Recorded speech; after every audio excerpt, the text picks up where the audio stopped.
Thank you, Chair. We've got a very short presentation and it's followed by an even shorter video at the end. So this is a report for information. We were requested a couple of months ago and we reported an update on the inorganics to the Waste Advisory Group, and particularly when there was a discussion on some of the satisfaction levels, which were seen as very positive to come to the committee with an update.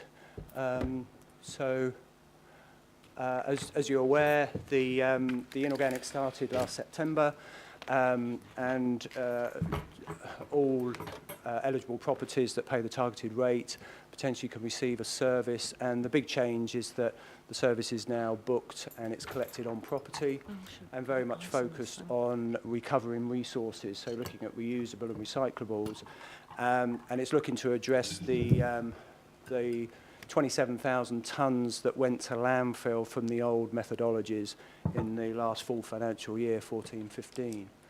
So we've done a lot of publicity and promotion and communication and engagement, particularly with local boards, and we've got a lot of community partners who are out there pushing the new service, and we've got a lot of information on our website around videos and translations. So to date, so far, these figures are slightly updated from what's in the report. We've completed 60,000 collections where we've gone on property. For the remainder of this calendar year, we should do about another 25,000 collections. Participation is around 16%, which is within the range that we forecast. And we've collected around 5,000 tonnes of waste, and 30% of that is either reusable or recyclable. Where that material's going, I'll cover in a few minutes, but we've got 80 plus groups that are registered to receive that material, and the real benefits is where that material's going, but also that the new methodology will see a reduction of about 20,000 tonnes of waste going into landfill this year compared to the old methods. And we anticipate that 8,500 of that was actually illegal dumping, where commercial businesses were using an opportunity to dump on the berm. We've had a number of issues that have arisen, and we've worked hard to address those. And these are probably the 5 key ones, but there's probably 2 or 3 major ones. One is around, it's a big change for residents. It's a different methodology, so the comms and engagement was very much focused on having to do something different, and as part of that, a number of residents, certainly in the early days, missed the opportunity to book their collections. We've corrected that by improving the way we send out the flyers, so they now go in an envelope, but also we honour all late bookings, so if someone has missed their area, if they phone up, we have honoured every late booking, and we programme them in. Another issue was about the 1 cubic metre, which we publicised, misunderstanding of that, but also a lot of material was left on property. We've now got an agreement with our contractor to be a lot more flexible about that, and those issues have reduced significantly around the concerns about not taking all the material. And we've had a couple of cases where reusable and recyclable items have been landfilled, have gone in the wrong vehicle. So as I said, about 30% of the material is reused and recycled, so we know that the crews are separating, and we will continue to improve on those figures. To make sure that doesn't happen, we've increased the training for the crews, but also we've got the community recycling network doing some auditing who go out with the crews as well to make sure that they're trained around what should and shouldn't be recovered. So if you look at the satisfaction rates, these figures are based on a 4-month period from March to the end of June, and their responses from 4,500 residents who have actually received the service. So we send out a survey to half of people who have received a survey, and these are the responses that we've had.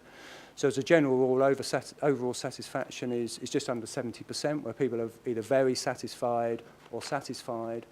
And those that have booked, the positive on the bottom left about how easy it is to book a collection. Again, those that are either say it's easy or very easy, it's 86%. So as a general rule, this is a good start. I think we're pleased with these. We recognise that there are a number of issues that we've addressed.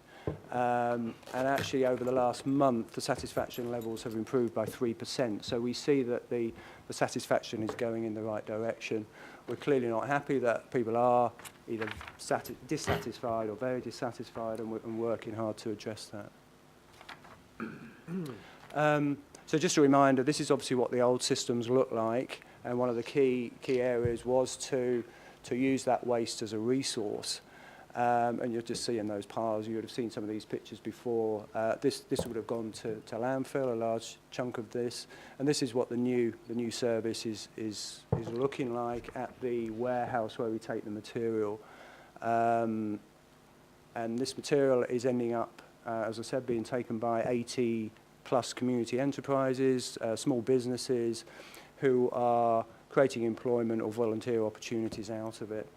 And it's across the region, so it's not just around the Mount Wellington area where the warehouse is. It's all over the region, and it's a mixed bag. And we're also getting some of the material delivered direct to our community recycling centres. So Waiuku, Helensville, Devonport are receiving this material, and it just supports their operation as well. You'll be aware that we've set up these sites and we continue to roll them out. And to date, there's about 30 jobs being created through community recycling centres. So I think before I take questions, if we could just show a very short video which just captures some of the groups in their own words.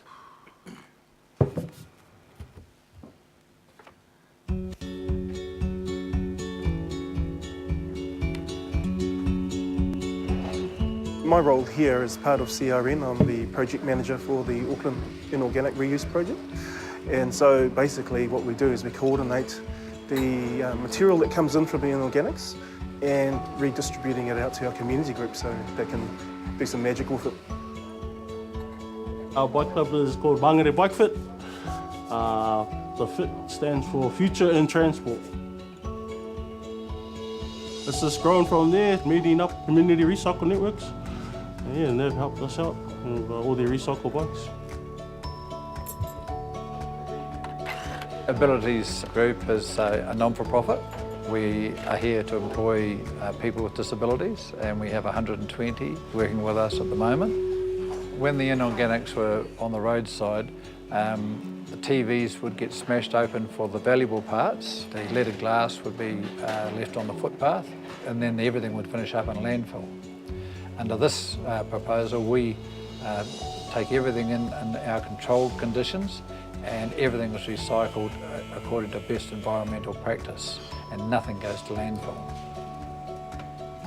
Resource Rescue started with the start of the inorganic collection, and its goal is to rescue appliances from going to landfill. So what we do is we take whiteware, or any appliance really, recovered from the inorganic collection, repair it, and then retail it back out so it can be reused again.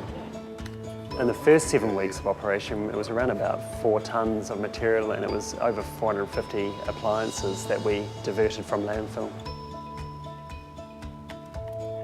An organisation called CRN, they're collecting everything and bringing it to the place so we can go there. From that day we go there, and we have a shop now which is a lot of the things is coming CRN. Before was most of the thing damaged, but now it's all coming to safe place so we can go there and easily to collect them. Now is way better. I want to just say thank you to council and especially to CRN. That's amazing, that's a great, awesome. We're building homes. We believe that everyone deserves a decent place to live, and we'll stand by that. Having the inorganic waste come back here allows us to sell that onto the community, raise the funds that we need, and build more homes for people. As you see, we got a beautiful cash register here. That's the last thing that we needed. And the day before we opened, me and my husband, we went to the CRN warehouse, and all I wanted is a cash register. And as we're walking around, I just see the cash register under the table, and that's why we have it here, and it's working perfect. See? For free. Quite an innovative approach where we've got Auckland City Council, Community Recycling Network and Waste Management all working together doing their bit. So for me it's about being able to bring the strengths of the different groups together to do something really positive. You know, we take waste and we're able to create some magic in the community with it because we know it's going to go and help somebody.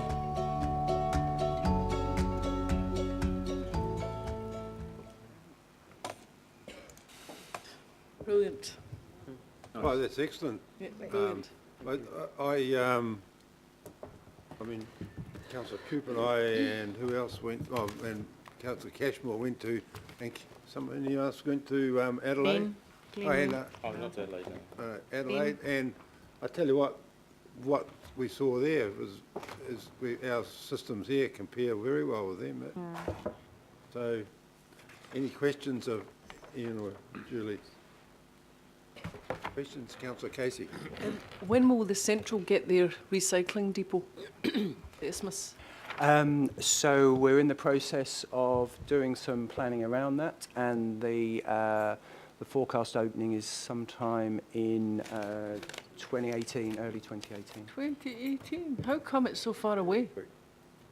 Through the chair, so we there's obviously some sensitivities around the site, so we're looking to use the Great North Road site, and there we need to basically plan it, design it and build it, so that's a fairly ambitious timeline, although it doesn't sound it. This is 2015? No, it's 16. 16. 16. Yeah, you're a year behind yourself. So we're about It's only 18 2 months. years. Yeah, 18 months. 18 months.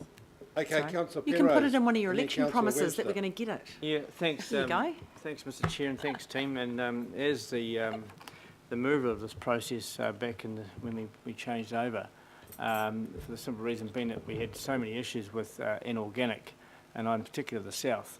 And I know around this table there's some comments. There were some councillors that weren't too au fait with the process, would like to have seen it biannually, or not at all. But as I said, as a mover of this process, Ian, I still think that we've got a little way to go in regards to the defining the cubic metre and the trailer load, because people don't understand that. And to be honest with you, and I've said this around this table before, I would rather pick it up there and then than someone leave it behind and then they go and dump it on our rural roads. And this is the issue I've got. And I still feel our contractors are being too pedantic. I'm hearing those comments. So I have a little bit of a concern around that. The other concern I have is twofold really, and it's going to be raised another time, not this meeting, is around our call centre. And it is, online booking's great, but if you're on a rural property and multiple driveways, you can't define on the website or where to pick it up from. And when they do call the call centre, like of late, they're getting dicked around. And this is adding a bit of confusion as well. So I just want to say at this stage, my main concern at this stage is the amount of rubbish that is to be picked up from sites. I say, whether it's 1.5 metres or whatever, I'd rather it be picked up than dumped. Otherwise, come the new council, I would say I'm sitting on the ear of caution as to the process going forward. I love all the stuff that's happening, but at the end of the day, you know, I'd rather the stuff be picked up than dumped on our rural roads, or roads in general. Yeah, That's what I want to add there, Mr. Chair. Oh, you better make sure that is sorted out, because yeah, I don't want to hear my people on the shore, and I won't be having any voice here probably then. So please keep Councillor Penrose happy over that one. Can I just say, Mr. Chair, too, at some stage, can we please get an update of what our legal dumping is across the region? Mm-hmm. We were sitting around about 1.2 mil at one stage there, so I'd be interested to know, in particular, our rural areas of Auckland, but I'd be interested to know, since we've started this process, what our legal dumpings are and cost, if we could, at some stage. Yeah, okay. Thank you, Mr. Chair. Councillor Webster, sorry. Yes, thank you, and thank you, Ian and team. We got our letter yesterday. So I'm really looking forward to, if I can force my husband into getting rid of some of his very important stuff.